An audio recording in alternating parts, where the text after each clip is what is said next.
Ang mga kwento ng pag-ibig, kwento ng buhay, at kwento ng pag-asa dito sa Barangay Love Stories. Love Stories.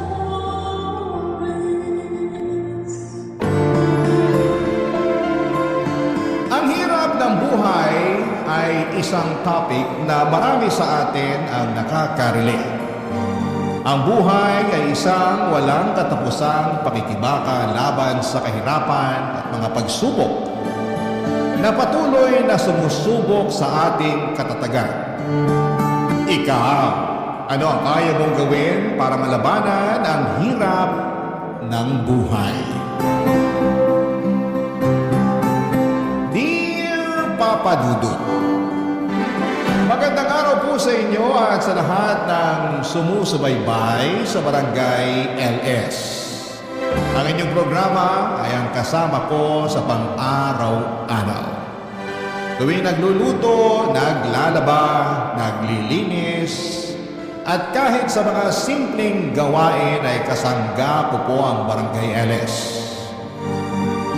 Kaya ako po napagdesisyonan na magsulat ng liham sa inyo dahil talagang nakaka-relate ako sa mga kwento ng buhay na napapakinggan ko sa inyong programa.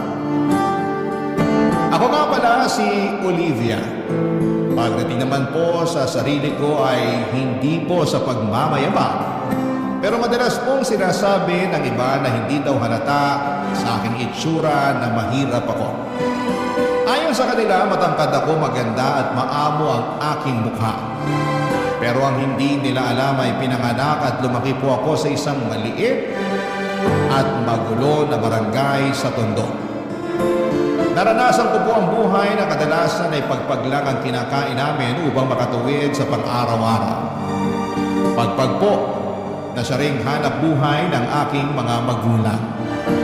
Ako po ang panganay sa aming magkakapatid at dahil sa hirap ng buhay ay hindi po ako nakapagtapos ng high school. Marami po akong naranasan sa buhay na hindi ko naman ginusto. At hanggang ngayon ay naiisip ko pa rin minsan na unfair nga ang buhay. Kasi may mga tao na pinanganak na may kaya, samantalang kami ay salat na salat sa buhay. Salat na salat sa lahat ng bagay sa mundo. Habang lumalaki po ako ay aaminin ko po na napuno ako ng inggit. Tuwing nakikita ko ang mga kaedad ko na masaya at walang alalahanin. Habang ako naman ay rumarakit ng kung ano-ano para lamang makaraos. Isa po sa mga racket ko ay ang pakikipag-unahan sa paghahanap ng pagpag sa madaling araw. Pati na rin ang pag-iipon ng plastik at bote at pagtanggap ng mga labada. Lahat po ng ito ay para lamang makaramdam ng kahit kaunting ginhawa sa buhay. Kaya po sobrang naaawa ko sa mga kapatid ko na parang nagiging tulad ko na rin. Nangangalakal para lamang makatawid. Minsan po ay naiisip ko kung ano ba ang kasalanan namin upang maranasan ang ganitong klase ng buhay. Pero kahit na ganoon ay hindi po ako tumigil sa pagharap sa mga hamon ng buhay. Hindi po sumagi sa isipan ko na maghanap ng regular na trabaho dahil wala po akong sapat na edukasyon. At hindi ko rin po kasi nakakamta ng tiwala sa sarili. Pero nagbago po ang lahat ng kinausap ako ng aming kapitbahay na nagtatrabaho sa isang restaurant. Sinabi po niya na naghahanap sila ng mga waitresses at gusto niya raw akong tulungan. Doon po ako nagkaroon ng lakas ng loob na subukan at sa kabutihang palad ay natanggap po ako bilang isang waitress. Ngunit habang nagtatrabaho po ako doon ay mas lalo kong naramdaman ang kawalan ng hustisya. Bakit kahit na anong sipag at overtime ko ay parang hindi ko pa rin nararamdaman na umaangat ang buhay ko. Kaya ang tanging bagay na ipinagpapasalamat ko na lamang po ay ang wala akong anak. Sa mga panahon yun ay naiisip ko po na kung sakaling mag-aasawa ko balang araw ay gusto ko na lamang po na may kaya sa buhay ang makakasama ko. Kasi sa dami ng mga pinagdaanan at feeling ko ay deserve ko na rin ang mabigyan ng marangya at magandang buhay. Pero nagbago po ang lahat nang unti-unti akong kinausap ng aming restaurant manager na si Miguel. Alam ko po na hindi ganun kayaman si Miguel, pero sa mga oras na nagkakaroon kami ng pagkakataon na mag-usap, ang pakiramdam ko po ay parang nawawala ang lahat ng bigat sa buhay ko. Pero di minsan po ay hindi ako naglihim kay Miguel. Sinabi ko sa kanya kagustuhan ko na makabingwit ng mas mayamang lalaki para makatangat sa buhay. Pero hindi ito naging sapat para tigilan niya ako sa kanyang pagpapakyut. Nang sinabi po sa akin ni Miguel na gusto niya akong ligawan, sobrang saya ko po. Pero nalilito din po ako. Kasi aaminin ko po na mahal ko siya pero pinipigilan ako ng kagustuhan ko na umangat sa buhay, Papa Dudut.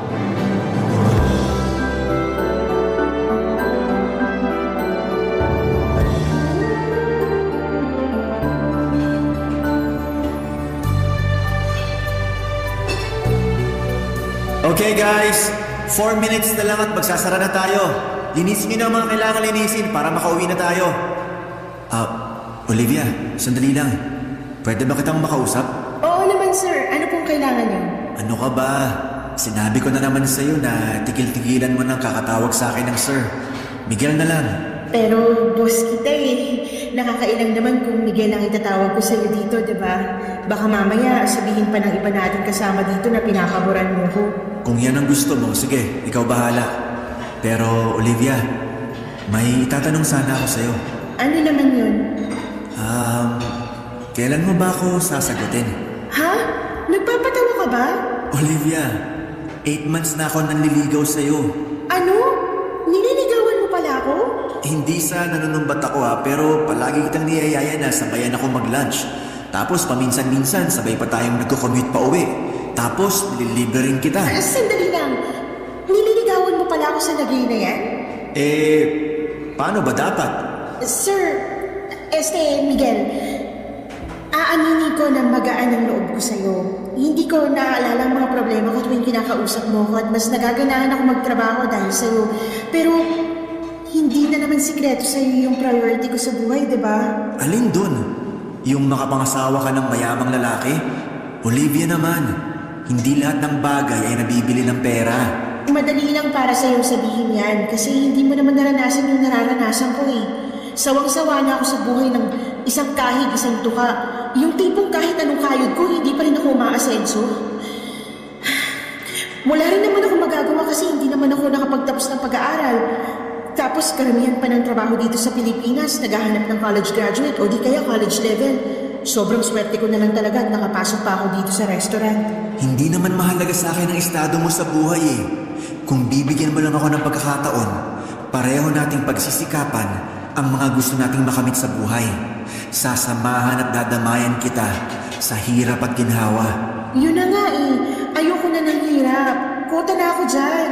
Olivia, pinapangako ko sa'yo na hinding-hindi mo pagsisisihan kung sasagutin mo lang ako. Hayaan mo naman na ipakita ko sa'yo kung gaano kakahalaga sa akin. Alam mo, ikaw ang kulit mo rin, no?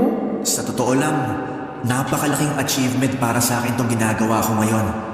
Hindi madali sa akin na sabihin ko sa'yo ng diretsahan ang tunay na nararamdaman ko para sa'yo. Pero teka lang, ang hindi ko lang talaga kasi mag-gets sa'yo, kung paano mo ko nakukuhang ligawan, alam mo naman na napaka-ambitious ako at yung kagustuhan ko na makakuha ng lalaki na ibibigay sa akin lahat-lahat, diba? Bakit? Paano ka nakakasiguro na hindi ko kayang ibigay sa'yo ang lahat? Hindi nga ako kasing yaman ng mga lalaking matagal mo nang inaasam. Pero isa lang ang masisiguro ko sa'yo. At yun ay ang iparamdam sa'yo araw-araw na mahal kita. Di ko na nga lang alam kung manhid ka o nagtatanga-tangahan ka lang. Tanga na kung tanga, pero wala eh. Talagang nahulog na ang loob ko sa'yo. At ganun rin naman ako sa'yo sa totoo lang. Siguro kung iba lang ang estado ko sa buhay, matagal na kitang sinagot eh. Pero wala eh. Yung makabingwit ng mayamang lalaki na lang talaga ang pag-asa ko para makabangon sa buhay na to. Olivia, makinig ka. Hindi mo kailangan ng mayamang lalaki para makamit mo ang buhay na matagal mo nang pinapangarap para sa sarili mo at sa pamilya mo. Ang kailangan mo ay isang lalaki na handa kang ipaglaban at mamahalin ka ng tunay sa kahit anong pagsubok ng buhay. At handa akong ipakita sa'yo na ako ang lalaking yon. Ano ka ba? Mahal ang bilihin ngayon. Yung pagmamahal na sinasabi mo, hindi yan nagagamit para pambayad ng 1 kilong bigas at 2 tray ng itlog. Ikaw talaga? O sige, ganito na lang. Hindi na muna kita pipilitin para sagutin mo ako. Pero ang gusto ko lang hingin sa'yo ay sana hayaan mo ako na ligawan kita ng maayos. Para at least makita at ma-realize mo man lang kung gaano kita kamahal. Kulit mo talaga. Sige nga, paano kung mag-iisang taon mo na akong nililigawan at hindi pa rin kita sinasagot? Okay lang, take your time. Ang mahalaga lang naman sa akin ay yung payagan mo ako na ligawan kita. Napaka-confident mo naman yata. Paano ka nakakasiguro na sasagutin kita? Hindi ka ba natatakot na baka masayang lang yung oras at pagod mo? Hindi. Kasi nagbabaka sakali ako na kapag nakita mo na kung gaano ka kahalaga sa akin, baka magbago ng isip mo at mawala na yung kagustuhan mo na makabingwit ng mayamang lalaki. Kaya, sige na. Please? Ang kulit mo naman. Oo na. Ha? Pumapayag na ako na ligawan mo ko. Sa wakas! Thank you, Olivia! Promise, hinding-hindi mo pagsisisihan to.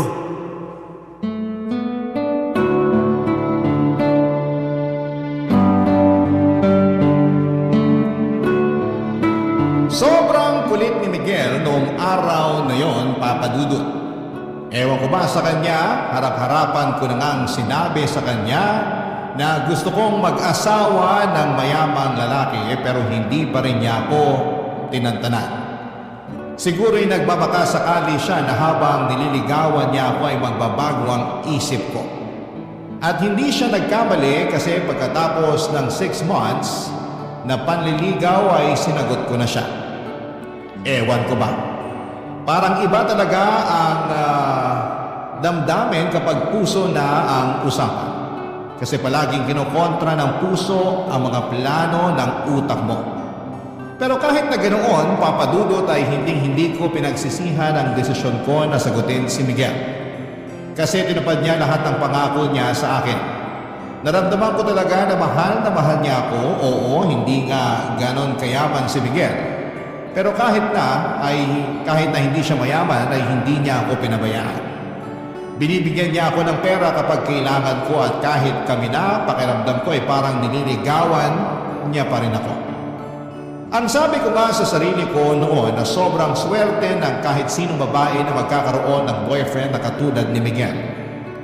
At sa mga panahong yon ay nasa akin ang swerte. Pagkatapos kong sagutin si Miguel ay nag-live-in kami.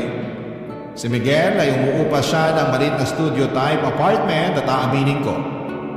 Kahit maliit lang yon. Malaking upgrade na yon kumpara sa bahay namin sa Tondo na butas-butas at baka matitibag na sa susunod na bagyo. Pero kahit na ganoon, naging masaya kami ni Miguel. Nagtulungan kami sa trabaho, siya bilang manager at ako bilang waitress. Akala ko ay yun na yung kapalaran ko habang buhay, pero nagbago ang lahat noong tinawagan ako ng pinsan ko na taga La Union. Bihira lang kasi siyang pumunta ng Maynila at noong dumating siya dito, ako agad ang naisip niyang tawagan. Sabi pa niya, ililibre daw niya ako basta samahan ko lamang siya. Kaya syempre game na game ako. Nagpaalam ako kay Miguel at pumayag naman siya na mag-night out kami ng pinsan ko. Pero nung gabi na yon, habang nag-iikot kami ay naisipan ng pinsan ko na pumunta sa bar. Nag-inuman kami at sobrang enjoy kami. Wala kaming ibang ginawa kundi ang magchismisan tungkol sa mga kamag-anak namin. Pagkatapos ng ilang oras ay nagpaalam ang pinsan ko na pupunta raw siya sa CR kasi naparami daw ang kain niya. Kaya naiwan akong mag-isa sa table namin. At nung umalis ang pinsan ko ay doon ko na nakilala si Rick, Papa Dudut.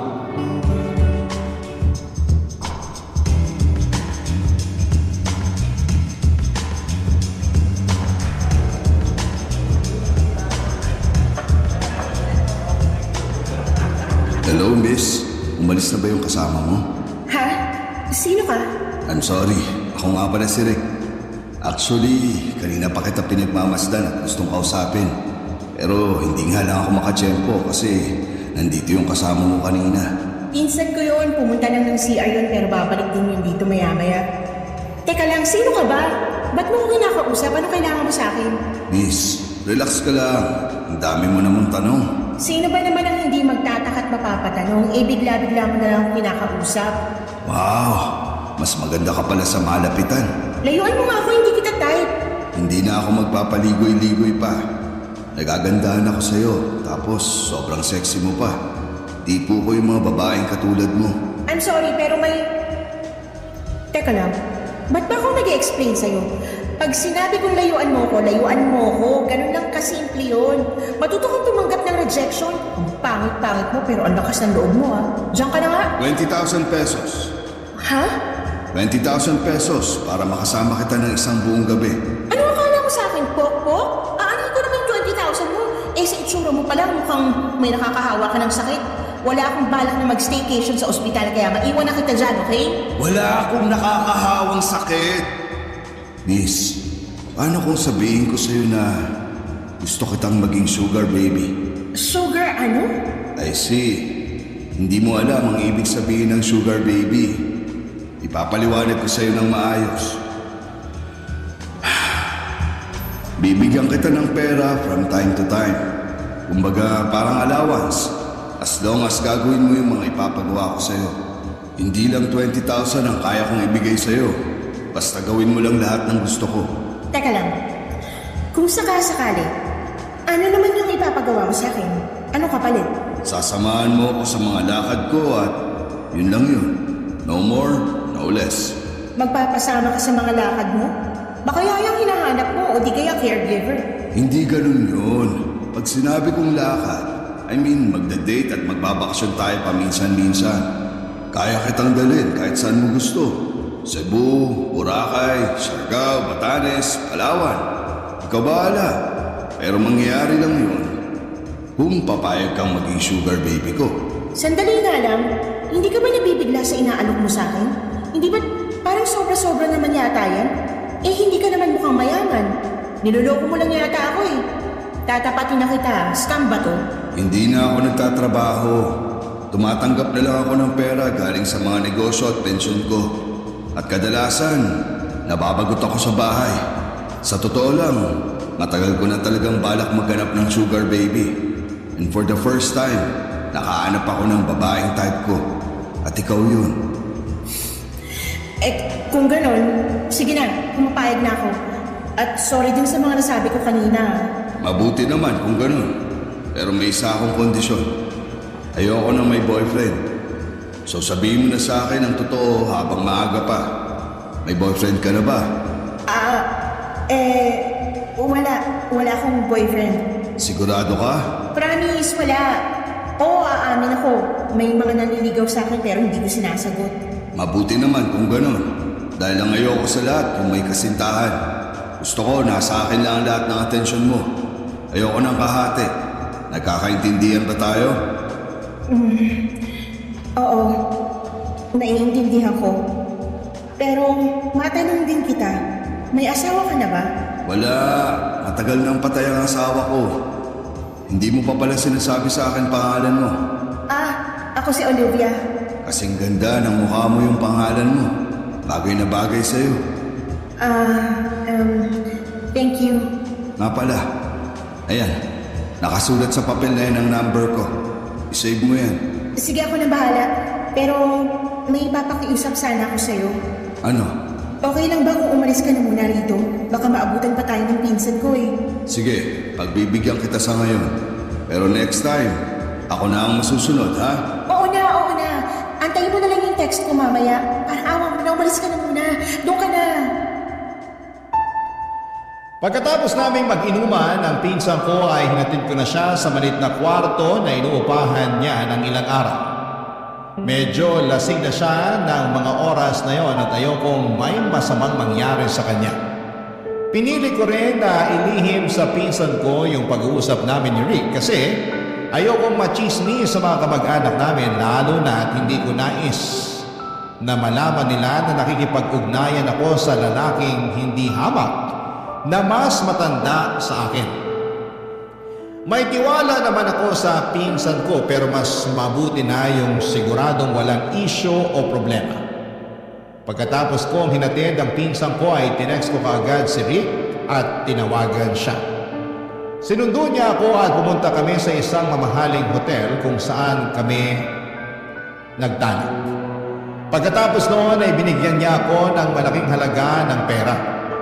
Alam ko, sinabi ko noon na matagal ko ng pangarap na magkaroon ng mayamang lalaki na magbibigay sa akin ng mga bagay na gusto ko.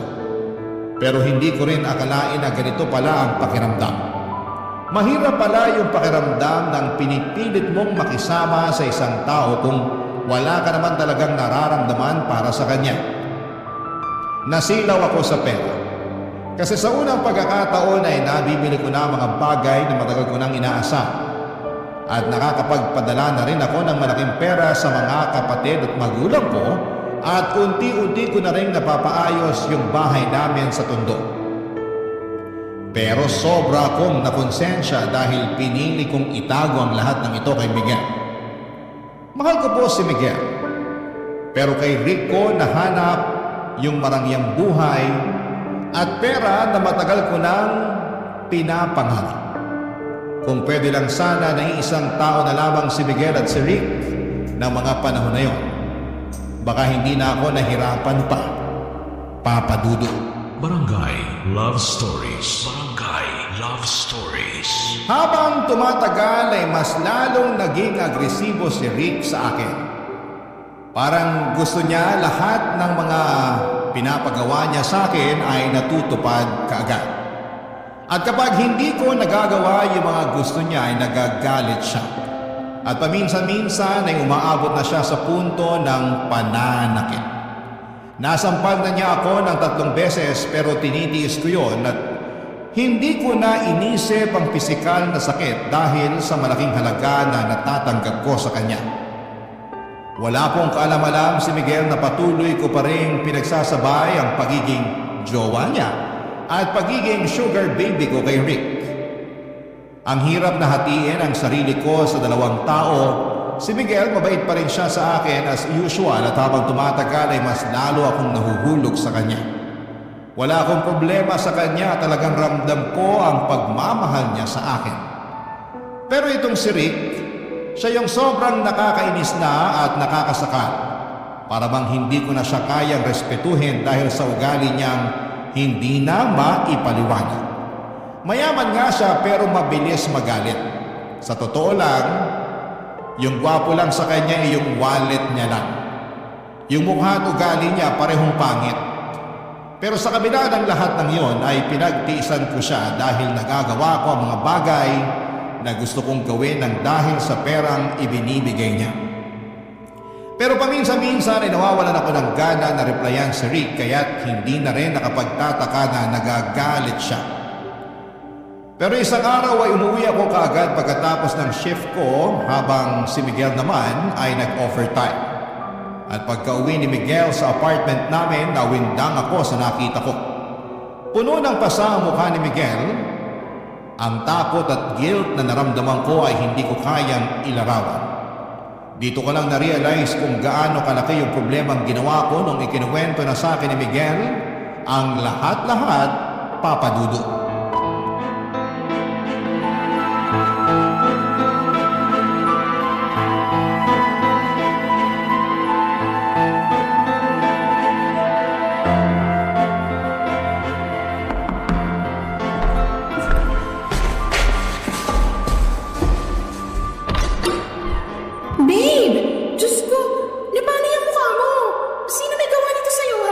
Olivia, sabihin mo nga sa akin ang totoo.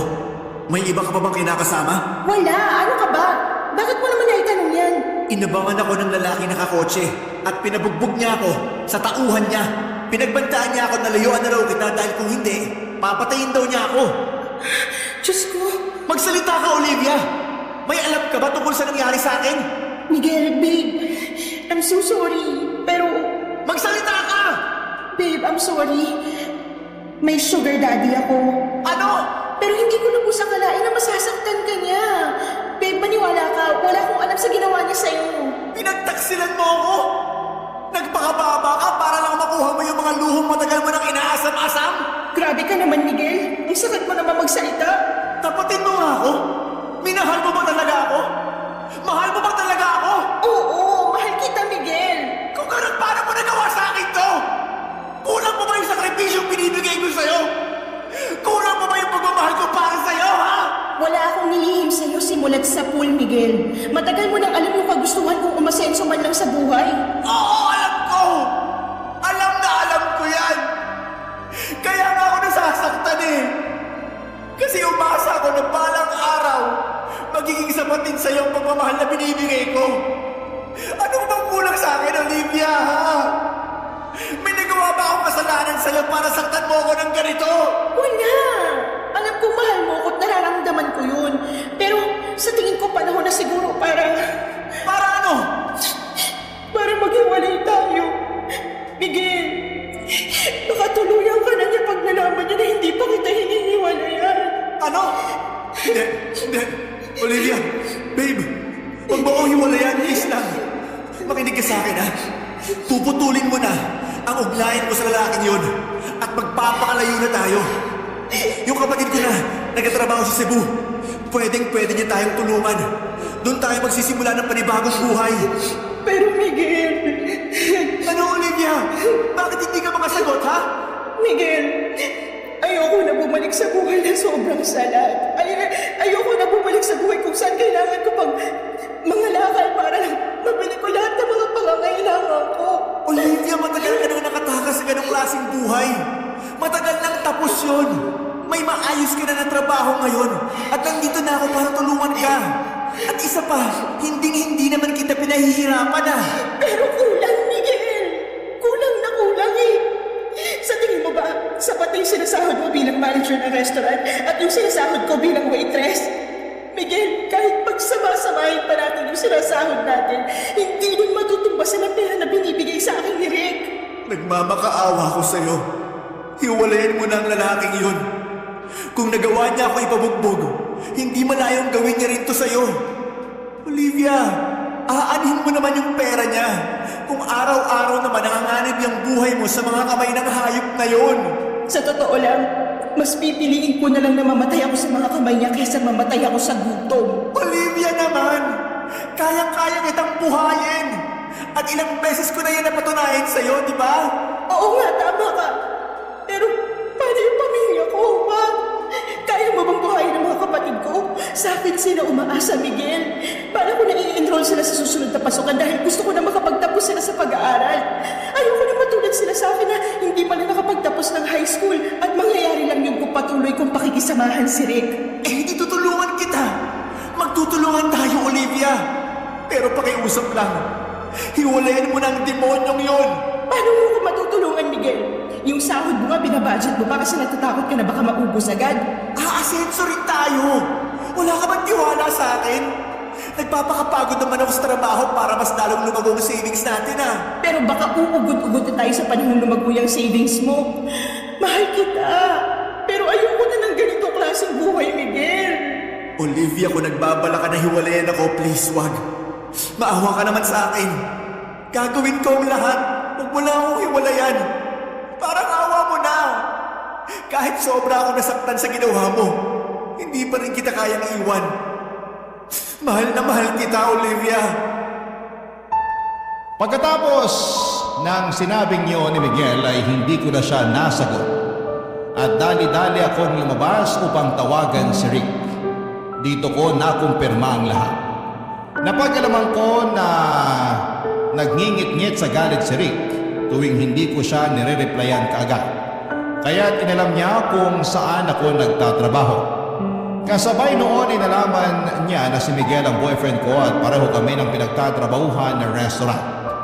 Hindi sinabi ni Rick kung paano niya nalaman pero malakas ang kutob ko na sa Facebook niya nakuha ang lahat ng yon. Kinilabutan ako sa mga nangyari dahil hindi ko akalain na aabot si Rick sa puntong halos patayin na niya si Miguel, Papa Dudut. Sa totoo lang, sobra akong nag-guilty sa mga nangyaring yon. Mahal ko pa rin si Miguel pero hindi ko kayang bitawan ang marangyang buhay na ibinibigay sa akin ni Rick. Sa kabila ng lahat ay pinagpatuloy pa rin namin ni Miguel ang relasyon namin at nakikita ko sa mga mata at kilos ni Miguel na mahal niya pa rin ako. Pero ramdam ko rin kung gaano siya kalungkot at nadismaya sa desisyon kong ipagpatuloy ang ugnayan ko kay Rick. Bumili siya ng mga gamit na pang self-defense para sa aming dalawa, tulad ng pepper spray at taser. Kitang-kita ko kung gaano siya ka-traumatize at sa mga panahong yun ay hindi ko matanggap na siya pa ang nagkakaroon ng ganitong takot at pangamba dahil lamang sa mga naging desisyon ko. At sa takot ko na baka balikan ni Rick si Miguel ay nagsinungaling ako at sinabi ko kay Rick na hindi na ako makikipagkita kay Miguel at mukhang naniwala naman siya. Para makabawi ako kay Miguel ay binilhan ko siya ng mga paborito niyang gamit, mga bagay na sa tingin ko ay magpapasaya sa kanya kahit papaano. Pero hindi niya tinanggap ang mga ito, siguro dahil alam niya na pera ni Rick ang pinambili ko dito. Patuloy pa rin siya sa pagkumbinsi sa akin na sumama sa kanya sa Cebu para makapag-umpisa kaming muli at makalimutan naming pareho ang lahat ng mga nangyari. Pero nag-alinlangan ako na pumunta ng Cebu kasi kahit mahal ko si Miguel, ay naibibigay naman ni Rick sa akin lahat ng gusto ko dito sa Maynila. At hindi ko alam noon ay may isa pang mangyayaring mas mahirap at mas masakit pa kesa sa lahat ng ito. Ang mga desisyon ko ay magdudulot pa ng mas malalim na sugat sa aking puso at buhay. At hindi ko pa noon alam kung paano ko haharapin ang mga pagsubok na darating sa akin, Papa Dudut.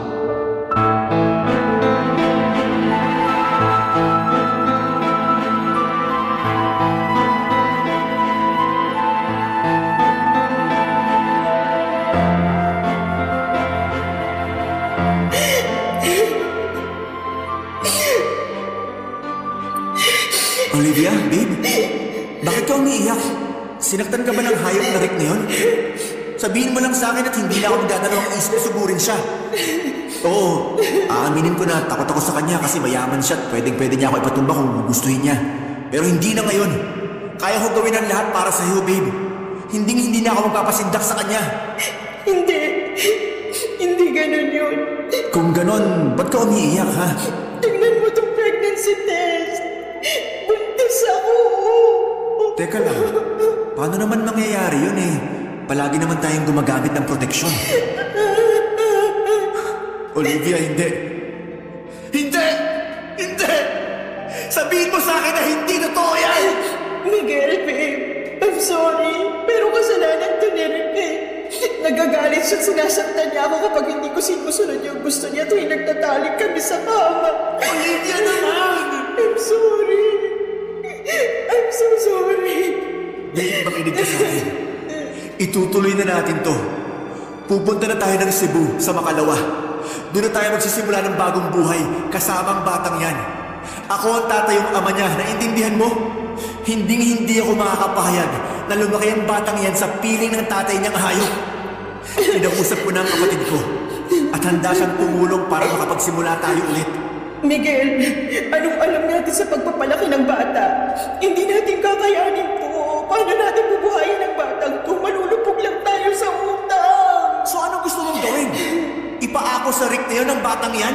May kaya si Rick. Kayang-kaya niyang buhayin ang batang to. At isa pa, kahargo at responsibilidad niya rin ang batang to. Mabibigyan niya ang anak ko ng buhay na kahit kailan, hindi natin mabibigay sa kanya. Teka lang, bakit nararamdaman ko na parang gusto mo nang sumama sa lalaking yon, ha? Miguel, kung hindi lang dahil sa batang to, hindi kita iiwan eh. Olivia, hindi. Huwag mong gawin sa akin to. Babe, ilang beses ko ba ipapaalala sa'yo na hiwalayin mo na ang lalaking yon? Hindi mo ba nakikita na unti-unti niya nang sinisira ang buhay mo? Hindi ka nga namumulubi pero hawak ka naman sa leeg ng lalaking yon. Napapaikot ka na niya sa mga palad niya. Gagawin ko lahat para sa anak ko, Miguel. Ayoko lumaki ang anak ko sa hirap. Pero babe, sasaktan ka lang ng lalaking yon. Matagal ko nang tinitiis ang pakikipagkita mo sa lalaking yon dahil mahal na mahal kita. Pero hindi naman pwede na habang buhay tayo ganito. Na habang buhay ka magpapakaalila sa hayop na yon. Magkaroon ka man lang sana ng konting respeto para sa sarili mo, Olivia. Alam ko kung anong ginagawa ko, hindi ako tanga. Alam ko kung anong nakukuha ko kay Rick, okay? Ano? Pera! Magandang buhay para sa pamilya ko at respeto ng mga tao na dati ako tinatapak-tapakan dahil walang-wala kami. Respeto? Oo, Miguel, respeto. Respeto sa'yo o sa pera mo? Alam mo, Miguel, kung ikaw gusto mo maging mahirap habang buhay, gawin mo. Magiging masaya pa ako para sa'yo at hindi kita pipigilan. Pero ito lang ang ipapaalala ko sa'yo, ha? Wala kang karapatang husgahan ako kung gusto kong yumaman. Oo, Olivia. Hindi nga ako kasing yaman ni Rick. Pero kahit kailan, hindi ko ibebenta ang pagkatao ko. Ang kapal ng mukha mo! Alam mo kung anong problema mo? Hindi mo na alam ang ibig sabihin ng totoong pagmamahal. Dahil puro pera na lang ang nasa utak mo. Tapatin mo nga ako, Olivia. Totoong masaya ka ba talaga, ha? Oo, masaya ako. Mayaman na ako. Nabibili ko na lahat ng gusto ko. Pero hindi nabibili ang tunay na pagmamahal. Ang pagmamahal na patuloy mong binabaliwala dahil lang sa ambisyon mo na magkaroon ng limpak-limpak na pera. Sino bang may sabi sa'yo na gusto ko ng pagmamahal? Buwisit na buhay to. Alam ng Diyos na ginawa ko ang lahat para sa'yo, Olivia.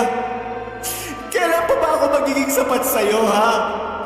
Ano ba talaga gusto mong mangyari? Hindi ko na alam. Ewan ko. Naguguluhan na ako. Pwes ako alam ko. Dahil mahal na mahal kita. Olivia, babe.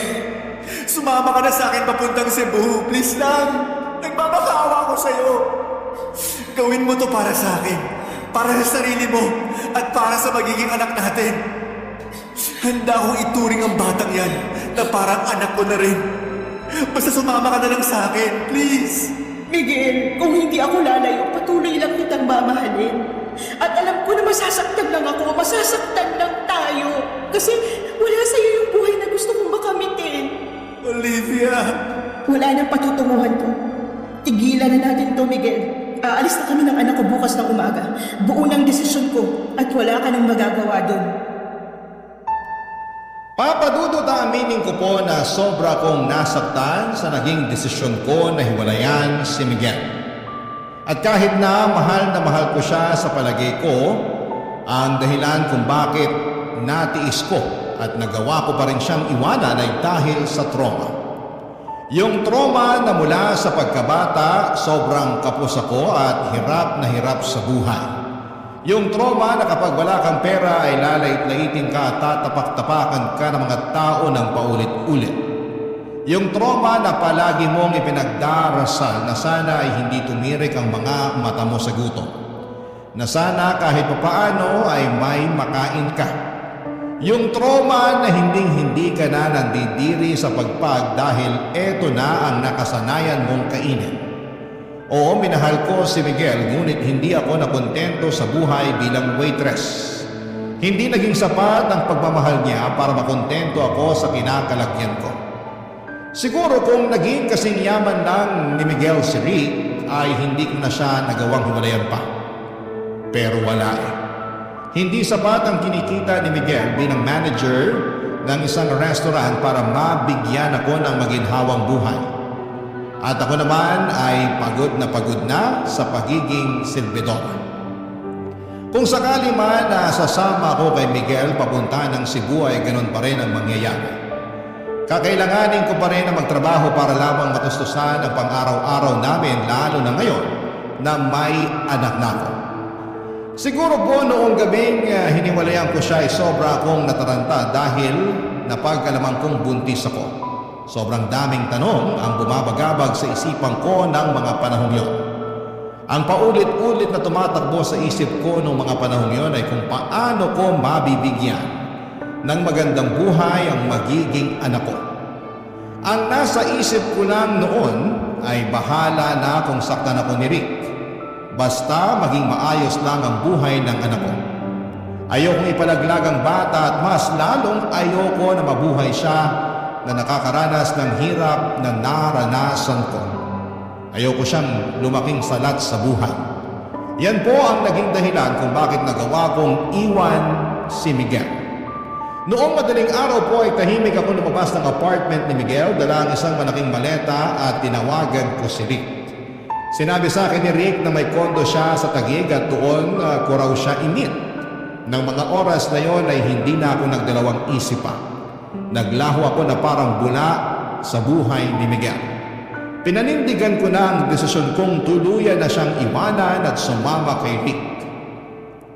Sa mga sandaling yon ay hindi ko alam kung ano ang magiging kinabukasan ko. Ngunit isang bagay lang ang sigurado ako. Gagawin ko po ang lahat para sa magiging anak ko, Papa Dudut. Barangay Love Stories. Barangay Love Stories. Pinatuloy ako ni Rick sa kondo niya sa Taguig at doon ko sinabi sa kanya na buntis ako at kailangan ko ng magandang lugar na matutuluyan. Nakita ko sa mga mata ni Rick kung gaano siya kasaya sa mga sinabi ko sa kanya. Hindi ko maiwasang mapansin na parang isang malaking bigat ang nawala sa kanya. Buong akala ko ay magagalit siya na buntis ako pero hindi at mas lalo pa siyang natuwa. Nang mga panahong yon ay hindi ako nagsisi sa desisyon kong iwanan si Miguel. Siguro ay marami sa mga kabarangay natin ang magagalit sa ginawa ko at marami sa kanila ang baka magsabi na boba, gaga o mukhang pera ako at malamang ay hindi nila ako maintindihan. Pero aaminin na po natin na sobrang hirap na ng buhay ngayon. Yung 1,000 pesos ay bihira ng umabot ng 3 araw. Kung ang mga college graduate nga ay nahihirapan na maghanap ng trabaho o nagtitiis sa trabaho na hindi kalakihan ng sahod, paano na lamang ang katulad ko na hindi man lang nakapagtapos ng high school? Uulitin ko, sobrang hirap ng buhay ngayon. Kahit mga trabaho tulad ng pagiging janitor ay hinahanapan na ng high school diploma. Kaya noong mga panahong yon ay ginawa ko na lang ang tingin kong praktikal at makakabuti para sa anak ko. Gusto ko lang na mabigyan siya ng maginhawang buhay at hindi ko ginusto na mabuo ang anak ko pero andito na to. At kahit kailan ay hindi sumagi sa isipan ko ang ipalaglag siya. Ang tanging magagawa ko na lamang ay ang magsakripisyo para sa kabutihan ng anak ko. At ang sakripisyong iyon ay ang tuluyan ng iwanan si Miguel para kay Rick. Nang gabing iyon, nang pumunta ako sa kondo ni Rick sa Taguig ay halos hindi na kami nakatulog dahil pinag-uusapan na namin ang mga susunod na hakbang sa buhay namin. Tinutok namin ang mga plano para sa hinaharap lalo na ngayon. At naladala ko na ang anak namin ni Rick. Ibinahagi ni Rick ang kanyang mga plano para sa amin at sa anak ko at naramdaman ko na parang tunay talaga siya na nagmamalasakit sa pagbubuntis ko. Na parang ang bawat usapan namin ay nagiging isang hakbang patungo sa mas magandang kinabukasan. Nang mga panahong yon, araw-araw kong ipinagdarasal na sana'y ituring na ako ni Rick hindi lang bilang isang sugar baby, kundi bilang isang tunay na asawa dahil na rin sa magiging anak namin. Kasi kahit papaano ay gusto ko naman na magkaroon ng happy family ang bata. Oo, aaminin ko na di hamak na mas gwapo si Miguel kay Rick pero ewan ko ba, Papa Dudut. Habang tumatagal ay nawala na ako ng pakialam sa itsura ni Rick. Ang nagagawa nga naman ng pera. May kakaibang epekto ito sa tao. Sa puntong hindi mo na alam kung ano ang totoo at kung ano ang tama.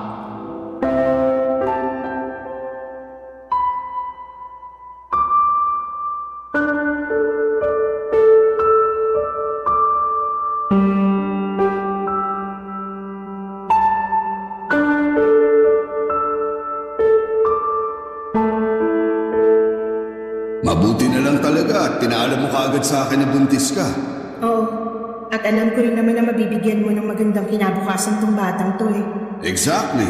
Kaya tama lang ang desisyon mo na lapitan ako. Alam mo, sa totoo lang, hindi ko talaga inaasahan na mabubuo tong bata na to. Pero wala na akong magagawa kaya sana tulungan mo ko. Hindi ko kaya palakihin ang batang to na mag-isa. Makakaasa ka, Olivia. Hindi ko kayo pababayaan. Salamat naman. Huwag ka na masyadong mag-alala. Makakasama sa'yo yan. Pero sandali lang, Rick. Paano nang magiging setup natin ngayon? Siyempre iba na ngayon kasi magkakaroon na tayo ng baby, di ba? Huwag kang mag-alala, Olivia. Pananagutan kita at ang batang yan. Aalagaan kita hanggang sa mga anak ka. Dito na kayo ni baby titira sa kondo. Solong-solo nyo na ang kondo na to. Ha? Kami? Bakit ikaw? Hindi ka ba titira dito kasama namin? Yung mga negosyo ko kasi, paminsan-minsan, alam mo naman, kailangan asikasuhin. Kaya huwag ka na magtaka kung may mga panahon na madaling araw na ako makakauwi dito. O di kaya may mga araw na hindi na ako matutulog dito. Ganun ba? Sayang naman. Gusto ko sanang nandito ka palagi para maasikaso natin pareho si baby eh. Huwag ka nang mag-alala. Alam mo naman siguro na sa negosyo ko nang gagaling ang limpak-limpak na pera na binibigay ko sa'yo, di ba? Paano na tayo kung babaliwalain ko ang mga negosyo ko? Yung pension mo, hindi pa ba sapat yun? Ano ka ba? Baril lang yung pensyon ko kumpara sa mga kinikita ko sa mga negosyo ko. Sige, ikaw nang bahala. Basta yung sustento ko ha. Ako na bahala doon. Sa katunayan yan, mas lalakihan ko pa ang binibigay kong pera sa'yo dahil buntis ka. Hindi ka pwedeng ma-stress. At gusto ko na nabibili mo lahat ng mga gusto mo para sa magiging baby natin. At siyempre, para na rin sa sarili mo. The best ka talaga. Pero sandali lang. Sigurado ka ba na hindi na kayo nagkikita ng Miguel na yon? Ha? Bakit mo naman naitanong yan? Naninigurado lang. Kasi sa susunod na makita ko pa yung lalaki na yan na aaligid-aligid sa'yo, hindi na ako magdadalawang isip na tuluyan yun. Sinasabi ko sa'yo. Ano ka ba naman, Rick? Matagal na kaming tapos ni Miguel. Simula nung ipabugbog mo siya, hindi ko na siya nilapitan at agad-agad na ako nakipaghiwalay sa kanya. Siguraduhin mo lang, Olivia. Kasi kapag nalaman ko na nagsisinungaling ka, tatamaan ka sa akin. Eto naman, sobrang seloso. Promise, kahit tingnan mo pa tong cellphone ko, wala akong makikita na kahit ano tungkol kay Miguel kasi matagal na kaming wala. Mabuti naman kung ganun. Ay, wag na nga natin pag-usapan yun. Nandito na ako, diba? Sayong-sayo na ako, tulad ng matagal mo nang gusto. Teka lang, saka nga pala tumutuloy nung naghiwalay kayo ng Miguel na yon? Pinapangako ko sa'yo, Olivia. Tatamaan kayo pareho ng lalaking yun sa akin kapag nalaman ko na niloloko mo lang ako. Ano ka ba? Oo sige, aaminin ko. Kay Miguel ako tumitira nung kami pa. Pero nung naghiwalay na kami, doon ako sa pinsan ko sa Novaliches nakikitira. Siguraduhin mo lang na totoo yung mga sinasabi mo. Dahil ang ayoko sa lahat, yung pinaglalaruan ako. Payakap nga. Eto naman sobrang seloso. Pinapangako at sinisiguro ko sa'yo na hindi na kita bibigyan ng rason para magselos pa. Sige na, okay na. Naniniwala na ako sa'yo. Nga pala. Oh, etong allowance mo. 40,000? Para saan to? Kung dati, once or twice a week lang kita binibigyan ng pera, pues, ngayon masanay ka na araw-araw na kitang bibigyan ng pera. Iba na ang sitwasyon ngayon. May anak na tayo at gaya nga ng sinabi ko, ayokong nasa stress ka. Ibang klase ka talaga. Amazing. Walang makakatalo. Ano kayang gagawin ko dito? Ay, alam ko na. Mamimili ako ng mga gamit ng bata.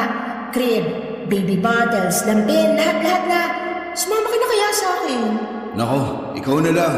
May kailangan pa akong asikasuhin bukas. Ay, ano ba yan? Bukas ka agad? Ipagpaliban mo na muna yan. Sige na naman Sumahan mo naman ako. Ang kulit mo naman! Sinabi ng busy ako eh. Sige na, huwag ka na makulit. Sige na nga, hindi na kita pipilitin. Sorry kung napagtasan kita ng boses. Sa susunod kasi, huwag ka na makulit. Sige, ganito na lang. Babawi ako sa'yo. Pupunta tayo ng Baguio this weekend. Okay ba yun? Natuloy kami sa Baguio noong weekend na yon, Papa Dudu. Eto na yon. Eto na mismo ang buhay na matagal ko nang pinapangarap, yung buhay na kaya kong bilhin ang lahat ng nakikita ng mga mata ko. Yung makapunta sa mga lugar na hindi ko pa nararating noon. Yung wala akong ibang iniintindi kundi ang mag-enjoy at mag-explore. Pero kahit nakuha ko na ang buhay na gusto ko ay bakit ganon? Bakit parang may kulang pa rin? Sa totoo lang, dapat ay masaya ako dahil hindi ko na kailangang mag-alala tungkol sa pagbubuntis ko. Kasi sa wakas ay maibibigay ko na sa anak ko ang lahat ng gusto at pangangailangan niya. Pero sa kabila ng lahat ng ito ay para bang may isang malaking bagay na kulang pa rin. Siguro nga dahil magkaibang ang pakikitungo sa akin ni Miguel kumpara kay Rick. Noong nagtatrabaho pa ako bilang waitress, palagi akong inaasikaso ni Miguel. Siya pa yung nagluluto ng almusal namin at siya rin ang naglilinis ng bahay para hindi na ako mapagod. Samantalang si Rick ay palaging wala sa kondo at ang ginagawa lang niya ay ang magbigay sa akin ng pera. Sa totoo lang, nagsimula na akong makaramdam ng pagkabagot. Wala akong ibang makausap sa kondo kundi ang sarili ko. Lagi na lamang ako nanonood ng TV o nagsa-cellphone pero ng mga panahong yun. Okay na rin sa akin na wala si Rick sa kondo kasi sabi niya, inaasikaso raw niya ang mga negosyo niya. Kung wala nga ang mga negosyo na yon, hindi rin ako mabibigyan ng malalaking halaga ng pera kaya okay na lang sa akin. Hanggang isang araw noong dinalaw ko ni Rick at sa kondo siya natulog, may napansin akong umiilaw. Cellphone pala niya yon at sunod-sunod na dumating ang mga text messages. Hindi ko alam ang password ng cellphone ni Rick pero sa lock screen ay malinaw na nakikita ko ang mga mensahe mula sa isang number na patuloy na tinatanong kung kailan siya uuwi at kung bakit hindi siya nagre-reply. Habang binabasa ko yon ay unti-unti akong nabigla at naguluhan.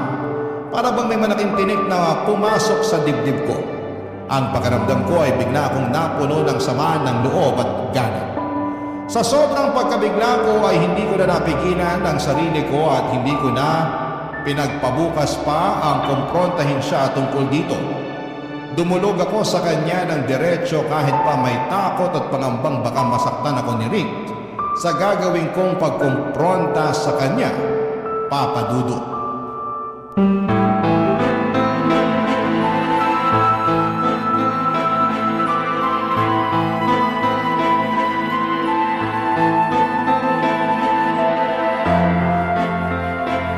Rick!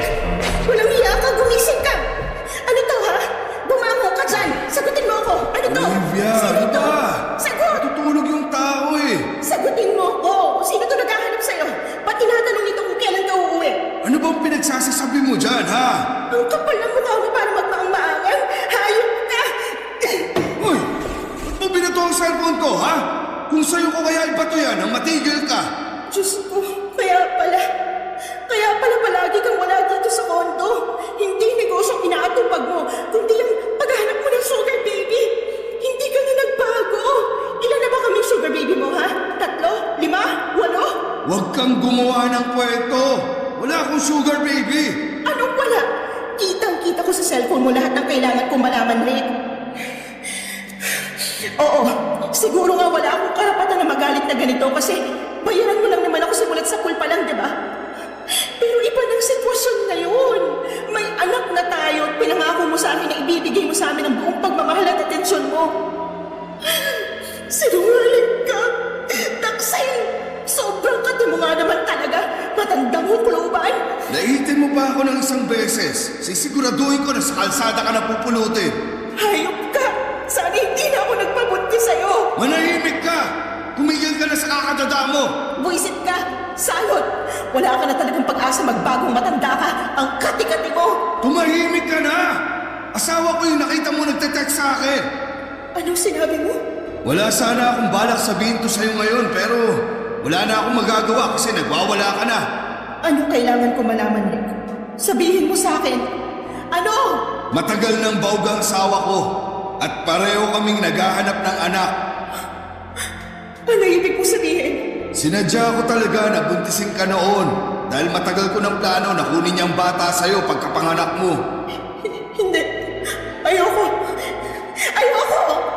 Hindi mo makukuha sa akin ang bata. Hayop ka. Niloko mo ako.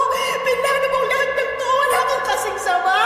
Hoy Olivia, pareho lang tayo. Ginamit mo lang rin ako dahil sa pera ko. Wala tayong pinagkaiba. Wala akong pakialam.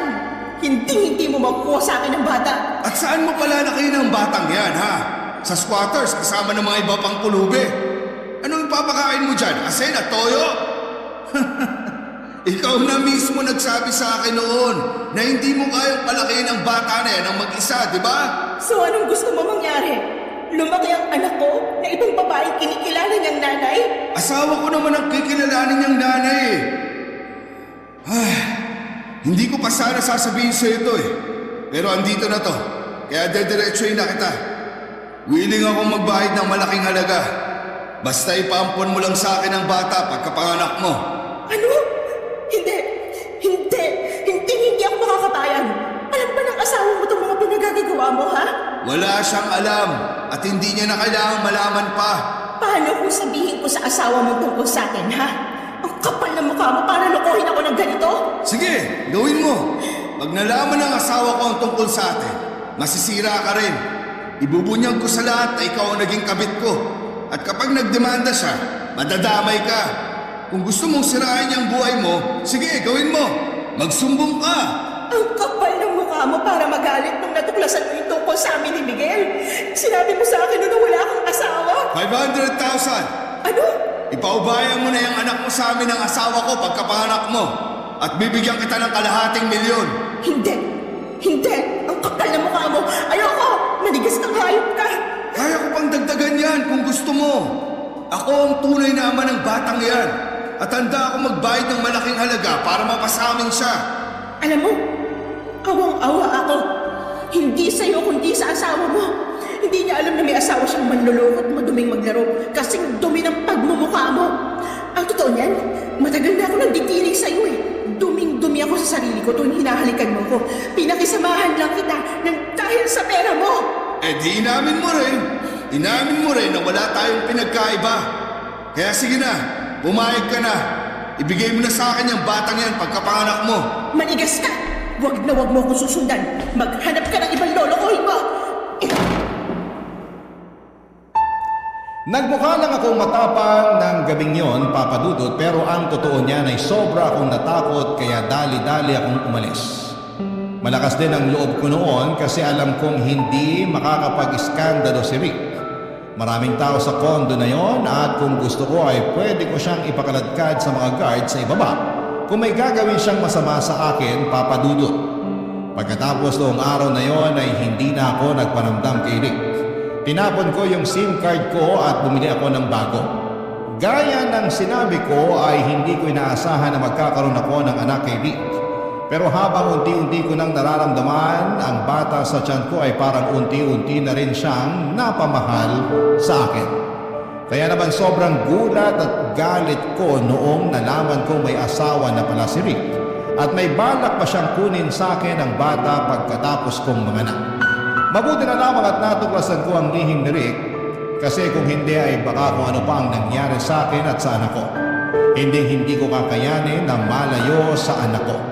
Bumalik ako sa bahay namin sa Tondo at mabuti na lamang talaga at hindi ko sinabi kay Rick yung tungkol sa bahay namin noon.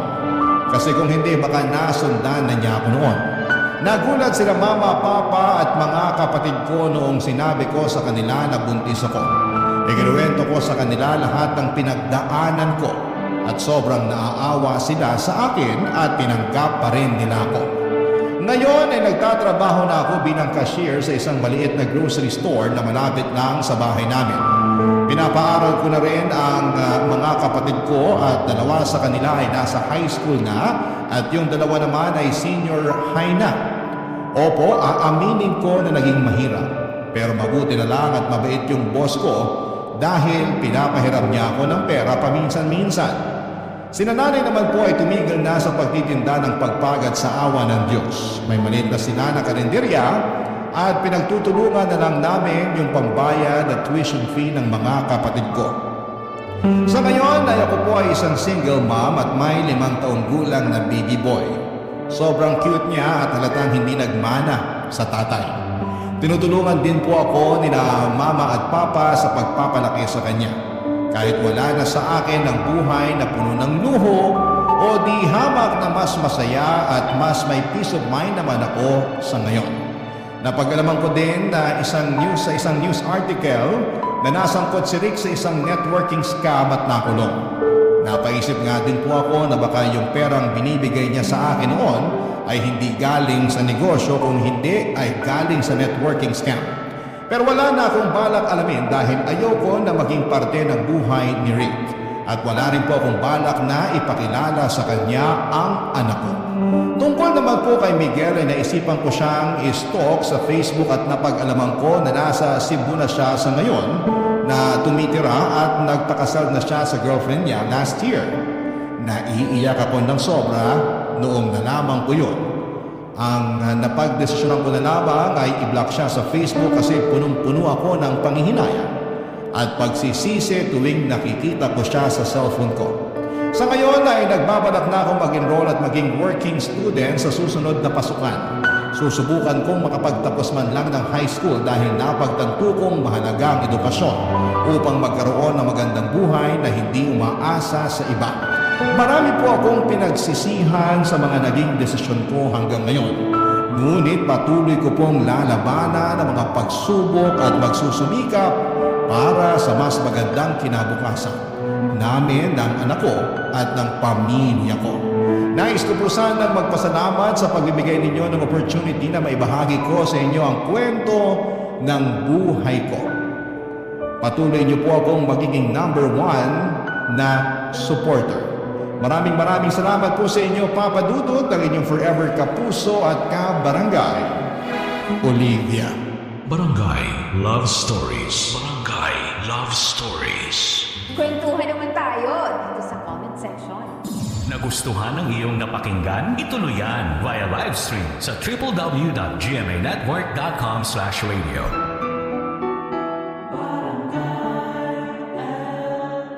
In Mega Manila, 97.7